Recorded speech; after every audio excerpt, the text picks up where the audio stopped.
नमस्कार साथियों, आप सभी का उत्पल इंस्टीट्यूट के ऑनलाइन क्लास पर मैं अमित यादव आप सभी का हार्दिक स्वागत करता हूं दोस्तों।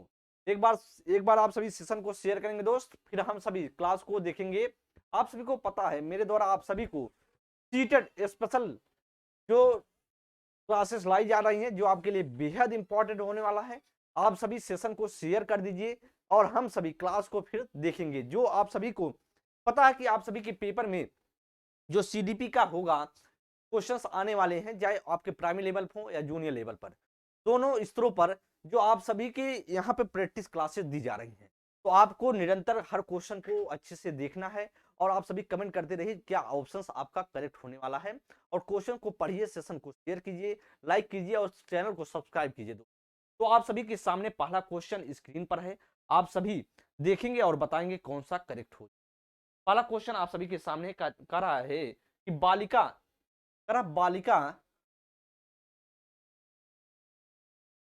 बालिका स्वयं से क्या कर सकती है और क्या कुछ सहायता द्वारा पूरा कर सकती है। ले वाइगोस्की ने इनके बीच के अंतर को किस रूप में संबोधित किया है। क्वेश्चन दोस्तों आप सभी के सामने है, आप बताइए क्या होगा।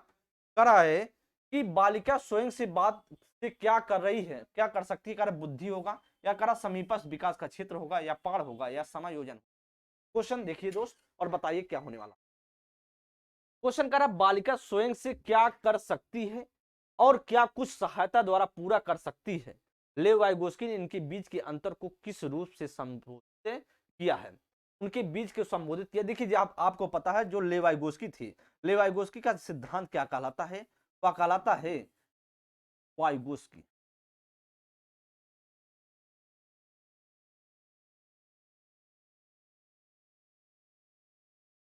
लेव वाइगोस्की का जो सिद्धांत था उसे हम जानते हैं सामाजिक सामाजिक संज्ञानात्मक विकास का सिद्धांत।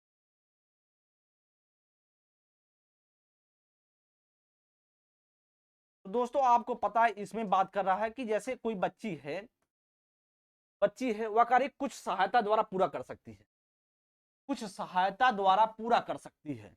तो आपको पता है कि लेवाइगोस्की ने कहा कि मान लीजिए आपका कार यहाँ पे स्टार्ट हो रहा है और आप यहाँ से कार आपने स्टार्ट किया है, यहाँ से कार आपने स्टार्ट किया और बीच में आप जाके फंस जा रहे हैं और आपका लक्ष्य यह है, क्या है आपका ले ये लक्ष्य।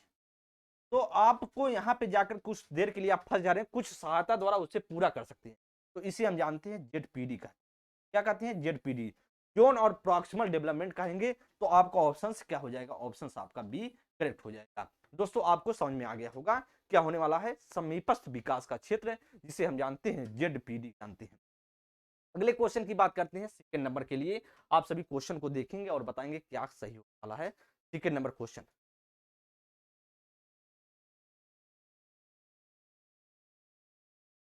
सेकंड नंबर क्वेश्चन देखिए दोस्त और बताइए क्या सही होगा।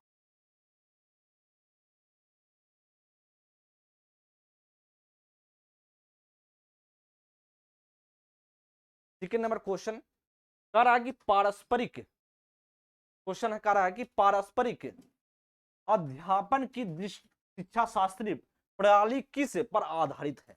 पारस्परिक अध्यापन की शिक्षा शास्त्रीय प्रणाली किस पर आधारित है। क्वेश्चन कर रहा है व्यवहारवादी सिद्धांत पर, करा सामाजिक सांस्कृतिक उपागम पर, करा अधिगम के सूचना संप्रेषण सिद्धांत पर, करा हावर्ड गार्डनर के बहुआयामी बुद्धि संप्रत्यय पर। क्वेश्चन दोस्तों पढ़िए और बताइए क्या सही क्या हो जाएगा। करा पारस्परिक अध्यापन की शिक्षा शास्त्रीय प्रणाली किस पर आधारित है। तो आधारित किस पर है, पारस्परिक मतलब सामाजिक सांस्कृतिक उपागम पर। क्या हो जाएगा, बी ऑप्शन आपका करेक्ट हो। आपको लग रहा होगा कि जब पारस्परिक की मतलब है कि एक दूसरे के साथ बातचीत करके, कम्युनिकेशन करके या संप्रेषण करके, वाद विवाद करके चीजों को, ज्ञान को व्यवस्थित किया जा रहा है, अध्यापन का कार्य हो रहा है। इसका मतलब क्या हो जाएगा आपका, आपका बी ऑप्शन हो जाएगा सामाजिक सांस्कृतिक संस्कृति उपागम हो जाएगा, आपका ऑप्शन सही हो जाएगा। अगले क्वेश्चन की बात करते हैं, थर्ड नंबर के लिए देखेंगे और आप सभी कमेंट करेंगे क्या ऑप्शन करेक्ट हो। देखिए यह क्वेश्चन बहुत इंपॉर्टेंट है दोस्त। इस क्वेश्चन को पहले आप सभी पढ़ेंगे और बताएंगे क्या करेक्ट होने वाला है। कह रहा कि हाइंज हाइंज दुविधा पर रूही अपनी प्रतिक्रिया देते हुए कहती है। कि दवाई की चोरी किसी परिस्थिति में गलत है क्योंकि चोरी करना गलत होता है। लॉरेंस कोहलबर्ग के नैतिक विकास के सिद्धांत के अनुसार रूही किस स्तर पर है? कर पूर्व पारंपरिक दंड आज्ञा पालक अभिनवीकरण, कर पूर्व पारंपरिकरण या स्व पुरस्कार अभिनवीकरण, कर पारंपरिक कानून व्यवस्था अभिनवीकरण या कर उत्तर पारंपरिक सामाजिक अनुबंध अभिनवीकरण। क्वेश्चन आप सभी पढ़ेंगे और बताएंगे क्या होगा। दोस्तों थोड़ा सा आप बात कर लेते हैं जो कोहलबर्ग का सिद्धांत है। कोहलबर्ग का जो सिद्धांत था उसे हम जानते हैं, उन्होंने दिया नैतिक विकास का सिद्धांत। नैतिक विकास का सिद्धांत, तो नैतिक विकास सिद्धांत की जब बात करते हैं तो उसमें उन्होंने तीन चरण की बात करते हैं, तीन चरण की बात करते हैं और तीन चरण में उन्होंने दो दो उप चरण की बात करते हैं। जैसे पहला ये जो उन्होंने बांटा उसे बांटा 4 से 10 और फिर दूसरा बांटा 10 से 13 और जो तीसरा बांटा उसे बोला 13 से 16 वर्ष, तो यह ईयर में था। तो दोस्तों उन्होंने हर चरण को दो दो भागों में बांट दिया है, हर भागों में दो दो भागों में बांटा था। तो उन्होंने टोटल मिलाकर 6 उपचरण होते हैं। टोटल मिलाकर कितने होंगे? 6 उपचरण होते हैं। और फिर बात कर लेते हैं, अब बात करते हैं इन या क्वेश्चन की बात करते हैं। तो करा दुविधा उसको कहानी सुनाई जाती है, हिंज की कहानी। तो लेकिन क्या थी? दवाई की चोरी, जो दवाई उन्होंने हिंज ने दवाई की चोरी की थी वह किसी परिस्थिति में नहीं करनी चाहिए थी। तो गलत चोरी करना क्या है? गलत है। तो यह किस बात पर जा रहा है? किसी की अवस्था पे, एक परंपरा पे चली आ रही बात कि किसी भी हालत में उसको हिंज को चोरी नहीं करना चाहिए था।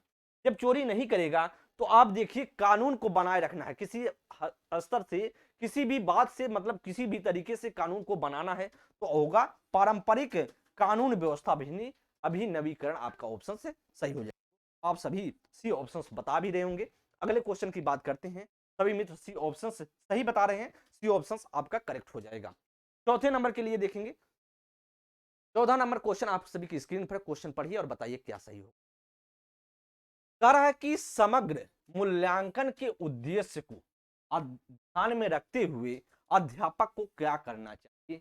समग्र मूल्यांकन के उद्देश्य को ध्यान में रखते हुए अध्यापक को क्या करना चाहिए? कह रहा प्रश्नोत्तरी के केवल सही उत्तरों के आधार पर प्राप्त अंकों पर विचार करना, कह रहा केवल बच्चों द्वारा की गई त्रुटियों पर विचार करना, कह रहा प्राप्त उत्पाद और प्रतिक्रिया पर विचार करना, या कह रहा सभी विद्यार्थियों के लिए मानकीकृत परीक्षणों का प्रयोग करना।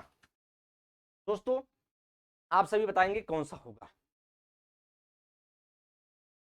समग्र मूल्यांकन की बात के उद्देश्य को ध्यान में रखते हुए यह पूछ रहा है, आप ध्यान दीजिए और बताइए क्या होने वाला है इसका करेक्ट ऑप्शंस। तो आप सभी को लगने लगा होगा कौन सा ऑप्शंस करेक्ट होगा मित्र। तो आपको बताइए, देखिए ऑप्शंस में क्या कर रहा है, समग्र मूल्यांकन में तो केवल सही उत्तरों के आधार पर, तो यहां से निगेटिव हो जाएगा। फिर कह रहा केवल बच्चों द्वारा दी गई त्रुटियों के विचार पर, तो केवल सिर्फ बच्चों की त्रुटियों पर तो नहीं, क्या भी नहीं होगा। कह रहा प्राप्त उत्पाद और प्रक्रिया पर विचार विमर्श, यही सबके अच्छा ऑप्शन। कह रहा सभी विद्यार्थियों के लिए मानकीकृत, कह रहा स्टैंडर्ड परीक्षण करेंगे, तो स्टैंडर्ड परीक्षण नहीं करेंगे। सभी बच्चों के लिए क्या स्टैंडर्ड परीक्षण हो सकता है, प्रयोग हो सकता है? तो ऐसा नहीं, यह होगा प्राप्त उत्पाद और प्रक्रिया पर विचार करना। सभी मित्र सही ऑप्शंस दे भी रहे हैं, तो सभी के सभी ऑप्शंस करेक्ट दे। आप सभी देख रहे हैं ऐसे क्वेश्चन आप सभी के बारे में पूछने वाला है, चाहे वो किसी भी लेवल पर हो, चाहे प्राइमरी या जूनियर लेवल पर। तो आपको पढ़ते रहना है और एकदम तरीके से चीजों को समझते रहना। और आप सभी चैनल को सब्सक्राइब कर दीजिए और चैनल को आप सभी सेशन को शेयर कर दिया करिए, ठीक है। तो आप सभी को ऐसे लगातार प्रैक्टिस क्लासेस जाएंगी जिससे आप सभी मित्र अच्छे से चीजों को पेपर में कर पाए। अगले क्वेश्चन की बात करते हैं 5 नंबर के लिए। आप सभी कमेंट करेंगे, 5 नंबर क्वेश्चन स्क्रीन पर है, आप पढ़ेंगे और आप जवाब करा। इनमें से कौन सी प्रगतिशील शिक्षा की विशेषता नहीं? प्रगतिशील शिक्षा की विशेषता नहीं है। करा सतत एवं व्यापक मूल्यांकन पर बल, या करा रट कर याद करने पर बल, करा सहयोगी शिक्षण पर बल, या करा जीवन पर्यंत शिक्षा को प्रोत्साहन देना। करा कौन सी प्रगति शिक्षा की विशेषता नहीं? आपको निगेटिव दोस्तों, तो निगेटिव आप ढूंढिए ऑप्शन से।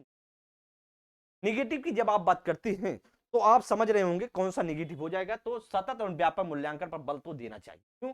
तो सतत मूल्यांकन भी होना चाहिए और बच्चे का व्यापक मूल्यांकन भी होना चाहिए।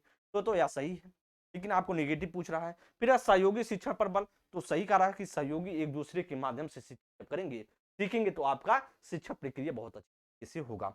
अगर जीवन पर्यंत शिक्षण को प्रोत्साहन देना, तो यह भी सही है, लेकिन रट कर याद करना तो भाई साहब एकदम निगेटिव है, और एनसीएफ 2005 इसका करता है। और जब यार यही गलत है तो आपसे नहीं पूछ रहा है, तो यही आपका सही भी हो जाएगा। जी सभी साथियों को यह क्वेश्चन, सभी भाइयों को यह क्वेश्चन होगा, आपका बीओ करेक्ट हो जाएगा। अगले क्वेश्चन की बात करते हैं, 6 नंबर के लिए देखेंगे। 6 नंबर क्वेश्चन को देखेंगे और बताएंगे क्या हो जाएगा। कह रहा है कि जीन पियाजे ने प्रतिपादित किया, क्या किया? प्रतिपादित किया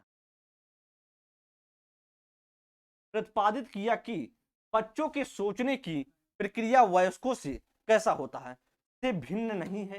कारक से गुणात्मक रूप से क्या है? भिन्न है। क्या है? कारक से मात्रात्मक रूप से भिन्न है, से काफी मिलती जुलती है। यहाँ पे मिस्टेक थोड़ा सा हो गया था, यहाँ नहीं था, तो यहाँ पे टाइपिंग जी जो नहीं बना दिए थे, तो आप सभी का पूरा सा पूरा क्वेश्चन गलत था। लेकिन पूछ रहा है जीन पियाजे ने प्रतिदिन प्रतिपादित किया, क्या किया? प्रतिपादित किया, जीन पियाजे ने प्रतिपादित किया कि बच्चों की सोचने की प्रक्रिया वयस्कों से कैसी होती है, से भिन्न नहीं है, से गुणात्मक रूप से भिन्न है, से मात्रात्मक रूप से भिन्न है, से काफी मिलती जुलती है। आप एक बार कमेंट करेंगे दोस्त कौन सा होगा। आप सभी देख रहे हैं क्वेश्चंस, जीन पियाजे, वाइगोस्की, कोहलबर्ग, या आप सभी के लिए सीट का फेवरेट क्वेश्चन होता है हार्वर्ड गार्डनर। तो दोस्तों आप सभी से ऐसे क्वेश्चन पूछे जाने वाले हैं। कल आपका एक 28 दिसंबर का जो पेपर हुआ, उसमें भी जीन पियाजे से, जहां पे बता दें, जीन पियाजे से क्वेश्चन पूछा गया, जीववाद से पूछा गया, ऐसे क्वेश्चन पूछे, बुद्धि से क्वेश्चन पूछे गए, लिंग रूढ़िवाद से कुछ पूछा गया, लिंग पक्षपात से पूछा गया। तो ऐसे क्वेश्चन पूछेंगे जो आप सभी के प्रीवियस ईयर में आप देखे होंगे, वैसे हूबहू क्वेश्चंस, मिलते जुलते क्वेश्चन, ज्यादा हार्ड क्वेश्चन नहीं था। बस आप सभी को प्रीवियस ईयर क्वेश्चन सॉल्व करना है, चीजों को समझना है और प्रैक्टिस को देखते रहना है। आप सभी का पूरी तरीके से अच्छे तरीके से आप पास होंगे और अच्छे नंबरों से पास होंगे। अच्छे नंबरों से भी आप सभी मित्र पास भी होंगे। तो आपको बताया गया जीन पियाजे की सोचने की क्षमता जो बच्चों से होती है, उन्होंने कहा बच्चों के सोचने की क्षमता वह गुणात्मक रूप से गुणात्मक रूप से भिन्न है। किससे? वयस्कों से गुणात्मक रूप से, उनके बच्चों की सोचने की क्षमता वयस्कों से गुणात्मक रूप से भिन्न है। ऑप्शन आपका सही हो जाएगा। सभी भाइयों, सभी भाई साहब सही ऑप्शन दे रहे हैं, बी ऑप्शन करेक्ट ऑप्शन। अगले क्वेश्चन की बात करते हैं 7 नंबर। 7 नंबर क्वेश्चन देखेंगे और बताएंगे। करा राष्ट्रीय शिक्षा नीति, देखिए राष्ट्रीय शिक्षा नीति 2022 बच्चे के मूल्यांकन के लिए और के समावेशन को प्रस्तावित करती है। यहाँ पे आपको फिल करना है, यहाँ फिल करना है और यहाँ पे आपको फिल करना है। क्या फिल किया जाएगा? समूह कार्य, स्व आकलन, परियोजना, मानकीकृत परीक्षा, मानकीकृत परीक्षा या पोर्टफोलियो बनाना, या मानक निर्देशित, मापदंड निर्देशित परीक्षा। क्वेश्चन देखिए और बताइए। राष्ट्रीय शिक्षा नीति, जो राष्ट्रीय शिक्षा नीति आपकी 2020 में आई थी, कि बच्चों के मूल्यांकन के लिए कैसा होना चाहिए, कैसा होना चाहिए, किसका समावेशन को प्रस्तावित करती है। यह क्वेश्चन बहुत इंपॉर्टेंट है। आप सभी को पता है कि आप सभी का एनईपी 2020 से क्वेश्चंस पूछे जाएंगे, जरूर पूछे जाएंगे और आप सभी के लिए बेहद इंपॉर्टेंट होने वाला है। तो क्या भरा जाएगा यहाँ पर? समूह कार्य, क्या मूल्यांकन के लिए समूह कार्य यहाँ फिल किया जाएगा। और आपका यहाँ पर किया जाए स्व आकलन के समावेशन को, तो आकलन के समावेशन को प्रस्तावित करती ऑप्शन आपका ये आपका करेक्ट हो जाएगा। सभी भाई सही आंसर दे रहे हैं, क्या होगा? ए ऑप्शन आपका करेक्ट हो जाएगा। सभी के सभी करेक्ट है, ए ऑप्शन दोस्तों हो जाएगा। अगले क्वेश्चन की बात करते 8 नंबर। 8 नंबर के लिए देखेंगे। करा की अधिकांशता, क्वेश्चन देखिए बहुत इंपॉर्टेंट है। ऐसे क्वेश्चन आप सभी के पेपर में पूछे गए, कल के पेपर में ये ऐसे क्वेश्चन आप सभी से पूछे गए दोस्तों। अधिकांशता यह देखा गया कि माताओं की अनुपस्थिति में, मतलब माताओं की अनुपस्थिति में लड़कों की अपेक्षा लड़कियों से घरेलू कार्यों को करने व छोटे भाई बहनों की देखभाल की अपेक्षा की जाती है, यह किसका उदाहरण है? करा जेंडर रूढ़िवादिता का है, या करा जेंडर निष्पक्षता का है, या करा जेंडर समानता का है, या जेंडर प्रासंगिकता का है? क्वेश्चन देखिए, क्वेश्चन और आंसर दीजिए। क्वेश्चन देखिए एक बार, आप सभी पढ़ेंगे और आंसर देंगे। करा कि माताओं की अनुपस्थिति में, अगर मां नहीं है, उनकी अनुपस्थिति में क्या किया जा रहा है? लड़कियों को क्या किया जा रहा है? लड़कों की अपेक्षा ज्यादा देखभाल घर के घरेलू कामों में किया जा रहा है। तो आपका सीधा क्वेश्चन है, बहुत इंपॉर्टेंट है और आपसे से पूछा भी जाएगा। तो क्या हो जाएगा? या हो जाएगा जेंडर रूढ़िवादिता। मतलब करा कि बच्चों पर जो लड़के हैं उनको भार नहीं दिया जाता है, लड़कियों को भार दिया जाता है। एक परंपरा पे चली आ रही है, रूढ़िवादी बात की जा रही है। तो आपका क्या हो जाएगा? आपका ऑप्शन है ये आपका करेक्ट हो जाएगा। अगले क्वेश्चन की बात करते हैं 9 नंबर। 9 नंबर के लिए क्वेश्चन देखेंगे और आप बताएंगे कौन सा होगा।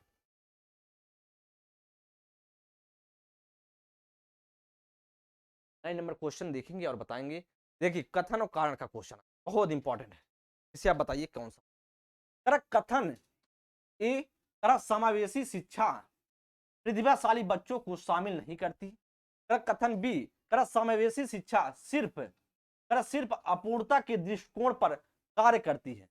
तो आपसे पूछ रहा है ए और आर दोनों सही हैं और आर सही व्याख्या करता एक ही। क्या करा? ए और आर दोनों सही हैं और आर सही व्याख्या नहीं करता है एक ही। करा ए सही है लेकिन आर गलत है। करा ए और आर दोनों गलत है। क्वेश्चन पढ़िए दोस्तों और बताइए कौन सा होगा। क्वेश्चन पढ़िए एक बार, 9 नंबर के लिए कौन सा होगा? बहुत इंपॉर्टेंट क्वेश्चन है, या कोड जैसे क्वेश्चन आप सभी के पेपर में पूछे जाएंगे। करा कथन की बात करा समावेशी शिक्षा में सिर्फ प्रतिभाशाली, करा सिर्फ प्रतिभाशाली बच्चे बैठेंगे, को शामिल नहीं करती है। मतलब और फिर करा कि बच्चों को शामिल नहीं करती। करा समावेशी शिक्षा सिर्फ अपूर्णता के दृष्टिकोण, मतलब इसका क्या करा कि जो प्रतिभाशाली बच्चे बैठेंगे नहीं बैठेंगे किसमें? समावेशी क्लास में। क्या क्या है? कथन है। और कथन भी कर रहा है कि समावेश जो कर रहा है कि इसका कारण कर रहा है, रीजन जो कर रहा है, कर रहा समावेशी सिर्फ जो है सिर्फ अपूर्णता, मतलब दृष्टि बाधित हो गए या श्रवण बाधित हो गए या मूड बुद्धि बालक हो गया या पिछड़ा बालक हो गया, इस तरह के बच्चे को रखता है। समा प्रतिभाशाली बच्चे उसमें नहीं आते। तो आपको क्या पता है समावेशी कक्षा में कौन कौन आएगा? समावेशी समावेशी क्लासरूम में जो आते हैं, समावेशी शिक्षा में जो आते हैं, सामान्य और विशिष्ट दोनों आते हैं। सामान्य प्लस विशिष्ट दोनों बच्चे आएंगे। ठीक है दोस्त, तो आपको समझ में आ रहा होगा दोनों जब आएंगे तो आपसे पूछा जा रहा है कि सामान्य और विशिष्ट में क्या है? प्रतिभाशाली भी इंक्लूड होते हैं, मूड बालक भी होता है। सारे बच्चे जो सामान्य के अलावा है, जैसे प्रतिभाशाली हो गया, मूड हो गया, दृष्टि बाधित हो गया, श्रवण बाधित हो गया, या अपवंचित बालक हो गया, अतिसक्रिय बालक हो गया, इस तरह के बच्चे, सब बच्चे जो है समावेशी क्लासरूम में बैठते हैं। तो दोनों गलत है। तो आपसे कौन सा ऑप्शन हो जाएगा? वह हो जाएगा ए और आर दोनों गलत हैं। आपका डी ऑप्शन करेक्ट हो जाएगा। सभी भाई सही आंसर दे रहे हैं, डी ऑप्शन करेक्ट दे रहे हैं। 11 नंबर के लिए देखेंगे, 11 नंबर के लिए देखेंगे। करेक्ट कौन सी स्थिति, कौन सी स्थिति, करेक्ट कौन सी स्थिति संरचना शास्त्र विधि को दर्शाती है? शिक्षा शास्त्र विधि को दर्शाती है। करेक्ट विद्यार्थी अध्यापक की व्याख्यान को सुन रहे हैं और पढ़ाई गई विषय वस्तु पर नोट बना रहे हैं। कर विद्यार्थी उच्च स्वर में दिए गए अंश को याद कर रहे हैं। कर विद्यार्थी पाठ्य पुस्तक से सामग्री को याद कर वर्ष के अंत में परीक्षा देते हैं। कर अध्यापक अपने विद्यार्थियों को समकालीन मुद्दों पर चर्चा और वाद विवाद करने के लिए कहता है। क्वेश्चन पढ़िए दोस्त और बताइए कौन सा। क्वेश्चन पढ़िए, क्वेश्चन पढ़िए, आपको दिखाई दे रहा होगा अच्छे से, समझ में आ रहा होगा अच्छे से। संरचनावादी क्या मानते हैं? कौन सी विधि को दर्शाती है, मतलब किसको दर्शाती है, उसको उनका क्या मानना है? संरचनावादी शिक्षा शास्त्रों को क्या, जो शास्त्री हैं उनको क्या मानना है? करा कि विद्यार्थी अध्यापक के व्याख्यान को सुन रहे हैं। माली भाई साहब, जब व्याख्या छोटे लेवल पर व्याख्यान होता ही नहीं, छोटे लेवल पर जैसे प्राइमरी स्तर पर जूनियर में व्याख्या देने से कोई मतलब नहीं, या उच्च स्तर के लिए बात करता है व्याख्या।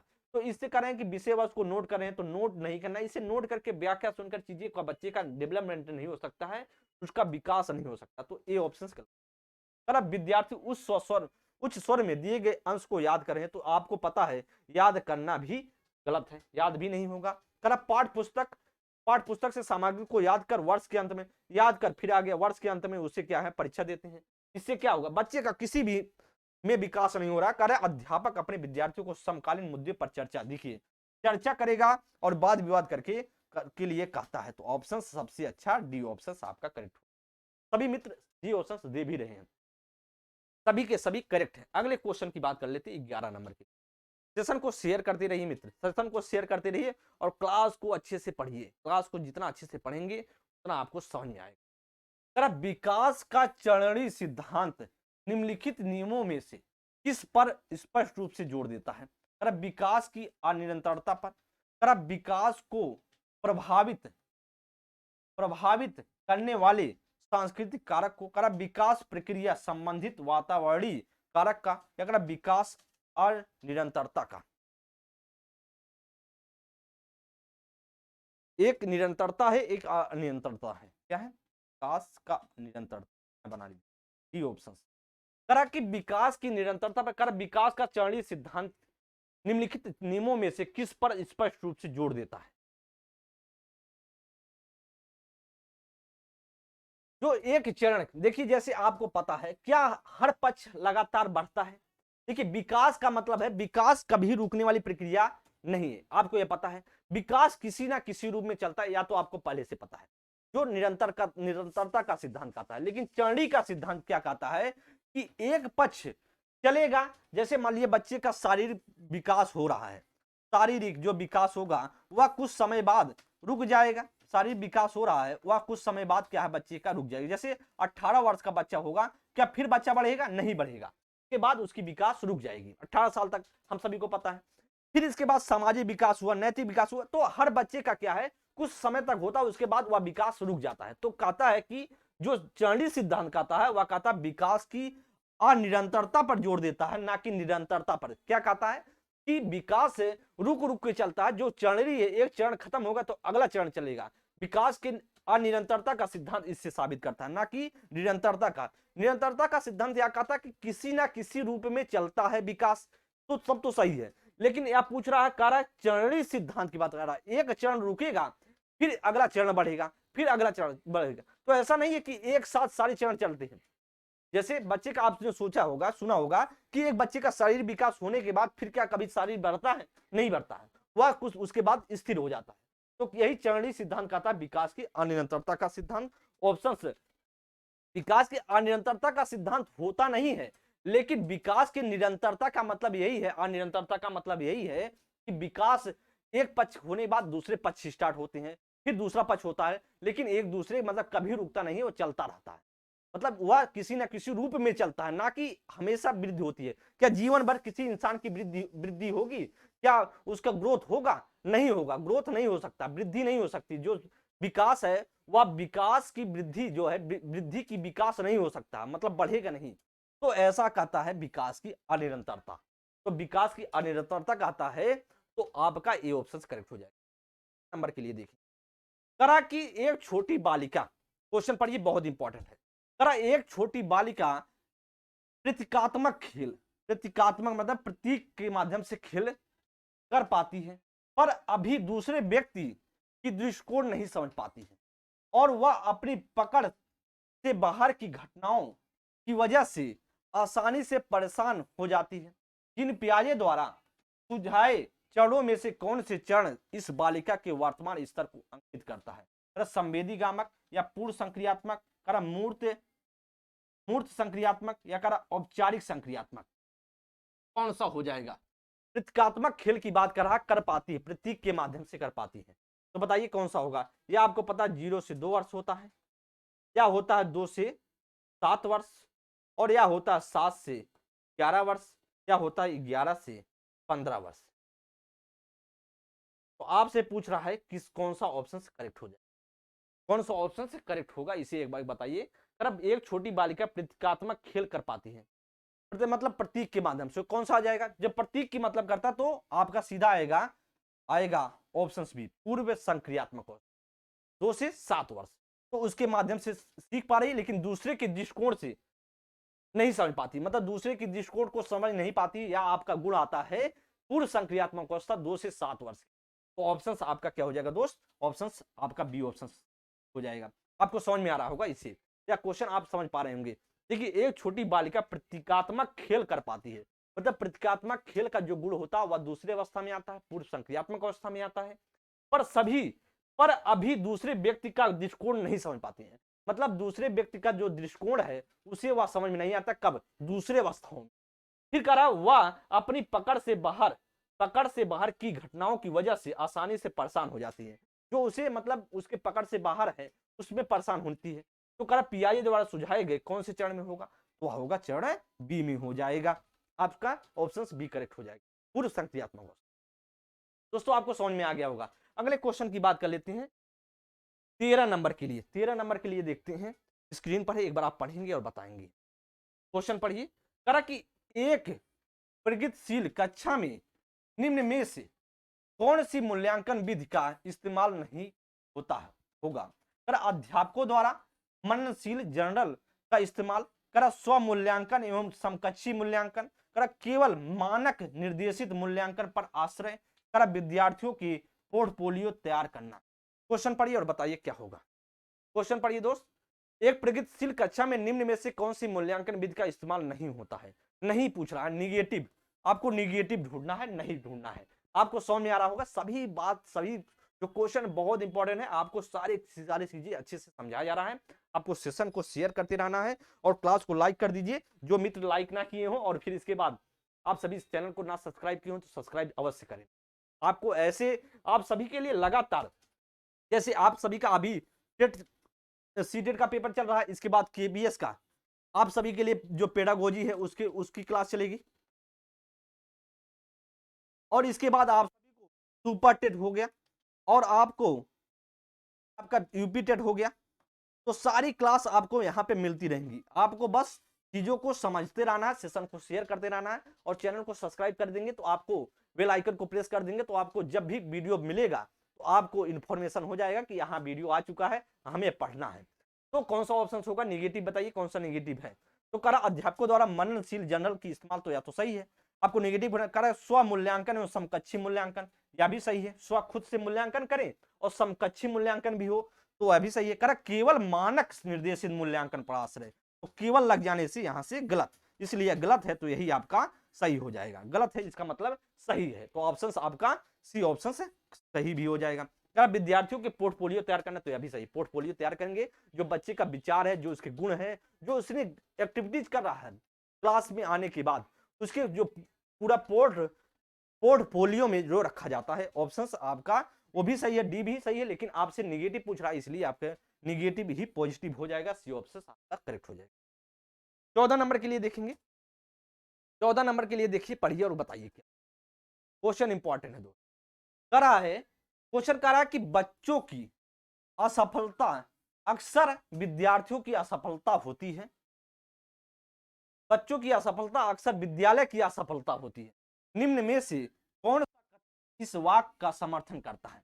मतलब जो बच्चों का असफलता है वह विद्यालय की असफलता, जी सही बात कर रहा है। कर स्कूलों का अस्तित्व विद्यार्थियों के सामर्थ्य में विभेदीकरण करने हेतु, कर बच्चे इसलिए असफल होते हैं क्योंकि विद्यालय बच्चों के सीखने की विविध गतियों का संज्ञान नहीं करती। कर बच्चे इसलिए असफल होते हैं क्योंकि वह विद्यालय की जरूरतों का अनुपालन नहीं करते हैं।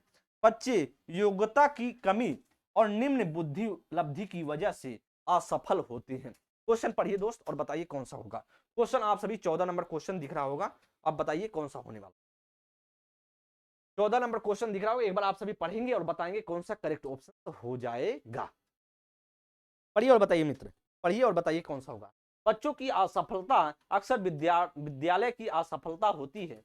तो आपको पता है, देखिए बच्चे की अगर बच्चा असफल हो रहा तो आपको पता सही है विद्यालय की असफलता है, ये तो फिक्स है, क्वेश्चन यही पूछ रहा है। अगर स्कूलों का अस्तित्व विद्यार्थियों के सामर्थ्य में विभेदीकरण नहीं करने हेतु है, तो नहीं, ऐसा नहीं, यह भी गलत है, बात गलत कर रहा है। बच्चे इसलिए असफल होते हैं क्योंकि विद्यालय बच्चों के सीखने की विविध गतियों का संज्ञान नहीं करती। जी, जब इसलिए बच्चे असफल हो जाते हैं क्योंकि जो बच्चे गतियां कर रहे हैं, जो चीजों सीख रहे हैं, उसमें विद्यालय क्या रहा है, चीजों को समझने की कोशिश नहीं कर रहा है, संज्ञान में उसकी बात नहीं ले रहा है, इसलिए बच्चे क्या है, फेल हो जाते हैं। सही बात, बी ऑप्शन आपका करेक्ट हो जाएगा। बच्चे इसलिए असफल होते हैं? क्योंकि वह विद्यालय की जरूरतों का अनुपालन नहीं करते। कौन से बच्चे जो करा विद्यालय की जरूरतों का अनुपालन नहीं करते, तो उससे क्या मतलब है? क्या भी गलत करा? बच्चे योग्यता, अरे भाई साहब, योग्यता की कमी क्या बच्चों में होती है? नहीं, आप सिखाने वाला टीचर होना चाहिए, विद्यालय सिखाने वाला होना चाहिए। विद्यालय में बच्चे जब जाएं तो वैसा चीजें वह सिखा पाए। हर बच्चे को व्यक्ति भिन्नताओं को ध्यान में रखकर चीजों को व्यवस्थित तरीके से सिखाने का क्या है, प्रयास करें। तो कमी ऐसा आप नहीं कर सकते, तो यह भी आपका नहीं होगा, ऑप्शन आपका बी करेक्ट होगा। सभी भाई बी ऑप्शन बता भी रहे हैं, सभी करेक्ट है। अगले क्वेश्चन की बात करते हैं 15 नंबर के लिए। 15 नंबर के लिए देखेंगे और क्वेश्चन पढ़ेंगे और बताएंगे क्या होगा। शिक्षिका कक्षा में शिक्षिका कक्षा में सकारात्मक रूप से सीखने का वातावरण किस प्रकार सुनिश्चित कर सकती है? क्वेश्चन पढ़िए। शिक्षिका कक्षा में सकारात्मक रूप से सीखने का वातावरण किस प्रकार सुनिश्चित कर सकती है? एक तय एवं निर्धारित समय सारणी का अनुपालन करके, पुरस्कार एवं सजा का पालन कर, बच्चों के अनुशासित रख करके, बच्चों के संवेगों को सीखने की प्रक्रिया का हिस्सा बना करके, बच्चों की क्षमता के आधार पर उनका विभेदीकरण करके एवं अलग अलग समूह बना करके। क्वेश्चन दोस्त पढ़िए, 15 नंबर क्वेश्चन को पढ़ेंगे और आप बताएंगे कौन सा होगा। शिक्षिका कक्षा में सकारात्मक रूप से सीखने का वातावरण किस प्रकार सुनिश्चित कर सकती है? इसे आप बताएंगे कौन सा ऑप्शन होगा, सुनिश्चित कर सकती है कौन सा होगा। तो बताइए मित्र कौन सा होने वाला है? 15 नंबर के लिए आप सभी कमेंट करेंगे। तो अब बात कर रहा है एक तय और निर्धारित समय देखिए भाई साहब, एक समय सारणी बना करके ऐसा कुछ अनुपालन करके, या एक तरीके से क्या है कि आप बंद कर रहे हैं, बच्चों को बांध रहे हैं। बच्चे को बांध करके क्या सिखाया जा सकता है? नहीं सिखाया जा सकता किसी भी हालत में, तो ऐसा भी नहीं होगा, या भी गलत। पुरस्कार एवं सजा का प्रयोग करके, भाई साहब पुरस्कार और सजा देंगे क्या? नहीं, मारना पीटना नहीं। अगर मारे पीटेंगे तो आप खुद जेल चले जाएंगे। बच्चा जाकर के आपके खिलाफ कोर्ट में अपील कर देगा, आपके पुलिस में जाके कंप्लेन कर देगा, एफआईआर कर देगा, आप पकड़ के जाओगे और आपकी नौकरी भी जाएगी और बच्चा तो अपना मस्त रहेगा। तो ऐसा आपको नहीं करना है। किसी भी हालत में सजा का प्रयोग कर बच्चों को अनुशासित रख करके, सजा वजा नहीं देंगे। सजा मारपीट करेंगे बच्चे से नहीं, उसे आप नहीं सिखा। बच्चों के संवेगों को सीखने की प्रक्रिया का हिस्सा। बच्चे अगर देखिए, जो बच्चे में संवेग है, जो इमोशंस है, उसको सीखने की प्रक्रिया में शामिल कर देंगे तो बच्चा अच्छे तरीके, जैसे बच्चा जिस आधार पर है, इमोशंस जैसे हैं, जैसे कोई बच्चा ज्यादा क्रोधित होता है या जो ज्यादा बच्चा शांत स्वभाव का होता है, उसके इमोशंस को समझ करके उसके अनुरूप चीजें अगर सीखने का हिस्सा बना देंगे सीखने में, तो बच्चा अच्छे तरीके से सीख पाएगा। सी ऑप्शन आपका करेक्ट हो जाएगा। बच्चों की क्षमता के आधार पर विभेदीकरण, भाई साहब विभेदीकरण क्यों करेंगे? उसमें क्यों अंतर करेंगे? अलग अलग समूह बना करके, भाई अलग अलग समूह बना करके ऐसा कुछ करेंगे तो क्या करेंगे? बच्चे आपस में अपने आप में लगेगा कि अपने आप को गिल्टी फील करेंगे, सोचेंगे मुझे समझ में नहीं आ रहा, इसलिए मुझे अलग क्लासरूम में या अलग कैटेगरी में रख दिया गया है। तो उससे बच्चों को चीजें सीखने के बजाय घटेंगी, वह सीखने में कमजोर होता जाएगा। इसलिए ऑप्शन आपका सी करेक्ट हो जाएगा। समझ में आ गया होगा सभी भाइयों को, सभी मित्रों को आ गया होगा। 16 नंबर के लिए देख लेते, 16 नंबर क्वेश्चन देखते हैं और बताइए कौन सा करा है कि निम्न में से कौन सा समावेश का नियम है? समावेश का नियम है विभेदन, भेदभाव, मानकीकृत अनुदेश, व्यक्तिगत भिन्नताओं को स्वीकार करना, पृथक्करण और नामांकन। क्वेश्चन पढ़िए 16 नंबर, 16 नंबर क्वेश्चन पढ़िए मित्र और बताइए कौन सा होगा। निम्न में से कौन सा समावेश का नियम है? समावेश का नियम पूछ रहा है, मतलब समावेशित करना है। कौन सा नियम? विभेदन, भेदभाव करेंगे। भाई साहब किसी बच्चे से भेदभाव नहीं करना, ऑप्शन से ये तो नहीं होगा, आपको समझ में आ गया होगा। मानकीकृत अनुदेश, क्या स्टैंडर्ड कोई अनुदेश बनाएंगे, कोई नियम कानून बनाएंगे? नहीं, ऐसा भी नहीं होगा। व्यक्तिगत भिन्नताओं को स्वीकार करके, देखिए जब बच्चे की, देखिए आपको पता है हर बच्चों में व्यक्तिगत भिन्नताएं हैं, हर बच्चा इंडिविजुअल डिफरेंसेस है, हर बच्चे में व्यक्ति भिन्नता होने के कारण हर परिवेश बच्चे का अलग अलग है।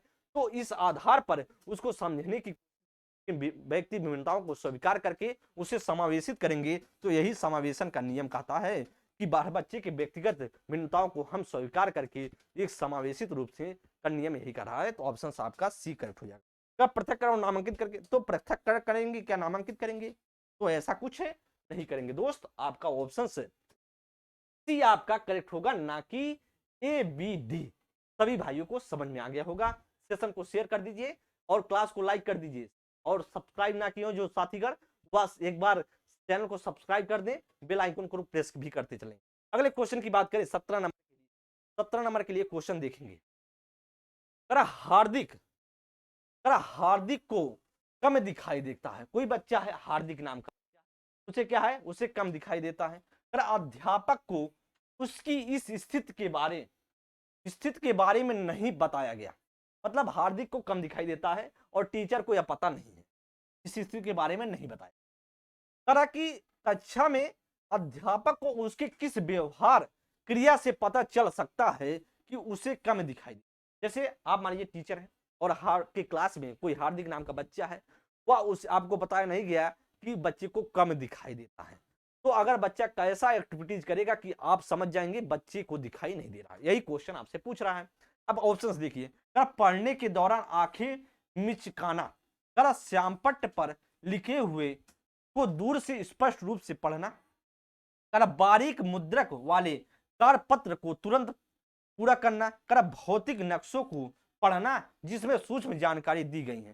भाई साहब उसे तो एकदम दिखाई नहीं देता है, और ऑप्शंस ऐसे बनाए गए हैं कि आपको सीधा लग जाएगा जब ऑप्शंस आप पढ़ेंगे। 17 नंबर क्वेश्चन देखिए, 17 नंबर क्वेश्चन देखिए, अब बता आपको लगने लगेगा कौन सा ऑप्शन करेक्ट होगा। ठीक है, बी ऑप्शंस पहले देखिए, आप बी ऑप्शंस देखिए, बी ऑप्शन ये भी रहे आंसर।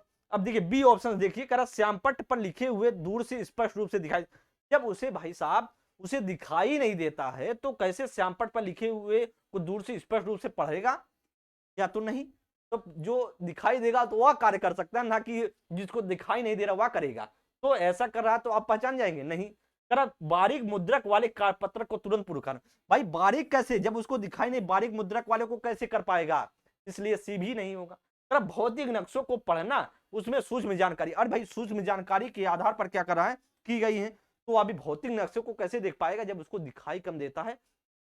तो पढ़ने के दौरान आंखें मिचना, मतलब बच्चा ऐसे बार बार आंख नीचे ऊपर कर रहा है, मतलब फैला रहा है उसको अपने आइकन्स को, तो क्या होगा कि अपने आइज को इधर उधर कर रहा है, तो आपको समझ में आ जाना चाहिए बच्चे को दिखाई नहीं दे रहा, उसको आगे बैठाएं, चीजों को उसके अनुरूप कार्य करने की कोशिश करें टीचर के रूप पे। तो आपका क्या होगा, ऑप्शन ए आपका करेक्ट हो जाए दोस्तों।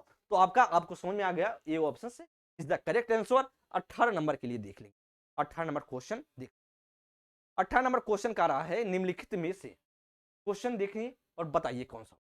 निम्नलिखित में से कौन सी शैली एक प्रभावशाली विद्यालय में प्रयोग में लाई जानी चाहिए, ली जानी चाहिए, ली जानी चाहिए, ली जानी चाहिए। कर इनाम व सजा का प्रयोग, कर प्रतिस्पर्धात्मक कक्षा, कर तुलनात्मक मूल्यांकन, या कर सहयोगात्मक अध्ययन। कर निम्नलिखित में से कौन सी शैली एक प्रभावशाली विद्यालय में प्रयोग में ली जानी चाहिए, ली जानी चाहिए, या क्वेश्चन आपसे पूछ रहा है। कर इनाम व सजा का प्रयोग करके, कर प्रतिस्पर्धात्मक कक्षा, या तुलनात्मक मूल्यांकन, या सहयोगात्मक। तो इनाम और सजा से कुछ नहीं होने वाला है। प्रभावशाली क्लास में क्या कर रहे हैं, प्रभावशाली क्लास की बात कर रहा, तो इनाम और सजा तो नहीं होगा। करा प्रतिस्पर्धा, करा कंपटीशन की बात कर रहा है, क्लासरूम में कंपटीशन करा दे तो यह भी नहीं होगा, आपको कंपटीशन नहीं कराना बच्चे। तुलनात्मक मूल्यांकन, किसी बच्चे से किसी बच्चे की तुलना नहीं करना, क्यों, क्योंकि व्यक्ति भिन्नताएं हैं दोस्तों, तो यह भी नहीं होगा। करा सहयोगात्मक अध्ययन, जी एकदम, जब सहयोग से भावना से अध्ययन किया जाएगा तो सबसे अच्छा अध्ययन होगा, सबसे इफेक्टिव क्लासरूम होगा, सबसे अच्छा वह विद्यालय होने वाला, जिस विद्यालय में एक दूसरे के सहयोगात्मक रूप से अध्ययन करके चीजों को सिखाया जा रहा है, समझाया जा रहा है। क्योंकि आपने देखा होगा आपके बुकों पर, जब प्राइमरी लेवल के बुक देखे होंगे तो आओ करके सीखा लिखा होता, आओ करके सीखे, आओ करके सीखे। इसका मतलब क्या है कि वह हमेशा कहने का प्रयास कर रहा है, बुक पर लिखा है, इसका मतलब कि हम करके सीखेंगे तो सबसे अच्छा है, सबसे बेटर होने वाला ऑप्शन है। इसलिए आपका क्या है, ऑप्शन डी आपका करेक्ट हो जाएगा। जब आप प्राइमरी की बुक पे देखेंगे तो ऐसा लिखा होता, आओ करके सीखें, आ रहा होगा। 19 नंबर के लिए देख लेते हैं, 19 नंबर के लिए, 19 नंबर के लिए देखते हैं। जरा आंतरिक व स्वतः, क्वेश्चन देखिए और बताइए। जरा आंतरिक व स्वतः स्फूर्त प्रेरणा का उदाहरण कौन सा है। जरा एक विद्यार्थी अच्छे ग्रेड लाने के लिए एक प्रयोग कर रही है, एक विद्यार्थी इसलिए प्रयोग कर रही है क्योंकि उसे प्रयोग का परिणाम जानने की जरूरत है। एक विद्यार्थी इसलिए प्रयोग कर रही है क्योंकि उसे थ्योरी की कक्षा पसंद नहीं है। एक विद्यार्थी इसलिए प्रयोग कर रही है क्योंकि वह अपने अध्यापन को प्रभावित करना चाहती है। क्वेश्चन देखिए और बताइए। स्वतः मतलब आंतरिक रूप से प्रेरित की, मतलब कि वह खुद से हो, इंटरनल मोटिवेशन हो, तो कौन सा होगा? एक विद्यार्थी अच्छे ग्रेड लाने के लिए प्रयोग कर रही है। भाई साहब, जब एक ग्रेड लाने के लिए कर रही है तो मतलब दिखाने के लिए कर रही है, तो ये अभी तो नहीं होगा। भाई साहब, जब आप ग्रेड लाने के लिए कर रहे हैं तो मतलब किसी को दिखाने के लिए आप में मोटिवेशन है कि हम दिखाएंगे उसके लिए, तो ये आप ऑप्शन से नहीं होगा। एक विद्यार्थी इसलिए प्रयोग कर रही है क्योंकि उसे प्रयोग का परिणाम जानने की उत्सुकता है। एक विद्यार्थी इसलिए प्रयोग कर रही है क्योंकि उसे थ्योरी का पसंद नहीं है, तो ये अब तो नहीं होगा। एक विद्यार्थी इसलिए प्रयोग कर रही है क्योंकि वह अपने अध्यापन को प्रभावित करना चाहती है। क्या करना चाहती है? वह अध्यापन को प्रभावित करना चाहती है, इसलिए आपका यह भी नहीं होगा। तो आपका क्या हो जाएगा? उत्सुकता है। क्या हो जाएगा? इसलिए प्रयोग करिए क्योंकि उसे प्रयोग पर जानने की उत्सुकता है। प्रयोग की जानने की उत्सुकता है। जब आप प्रयोग कर रहे हैं तो जानने की उत्सुकता होगी, भीतर से होगा कि हाँ कैसा परिणाम आएगा, तो आंतरिक मोटिवेशन होगा ना दोस्तों। आपका बी ऑप्शन से, अगर हम प्रयोग कर रहे हैं तो हम कैसा परिणाम होने वाला है, कैसे क्या होगा, तो आपका हो जाएगा ऑप्शन बी। तो आपको आंतरिक रूप से मोटिवेशन होगी, तभी तो आप देखेंगे, ऐसा कार्य करेंगे। अगले क्वेश्चन की बात करते हैं 20 नंबर। 20 नंबर के लिए देखिए और बताइए। कारण निम्नलिखित में से, क्वेश्चन पढ़िए, बताइए। कारण निम्नलिखित में से कौन सा कथन व्यक्ति के विकास की प्रक्रिया के बारे में सही है? आपको सही पूछे, व्यक्ति की विकास की प्रक्रिया में सही है। कारण विकास की प्रक्रिया एक दिशा होती है। कारण यह केवल व्यक्ति की आनुवांशिकता से प्रभावित होता है। कारण विकास की प्रक्रिया में सांस्कृतिक विविधताएं होती हैं। कारण विकास केवल वातावरणीय कारकों द्वारा निर्धारित होता है। क्वेश्चन पढ़िए, व्यक्ति की बात कर रहा है। निम्नलिखित में से कौन सी कथन व्यक्ति के विकास को मानने में सही है?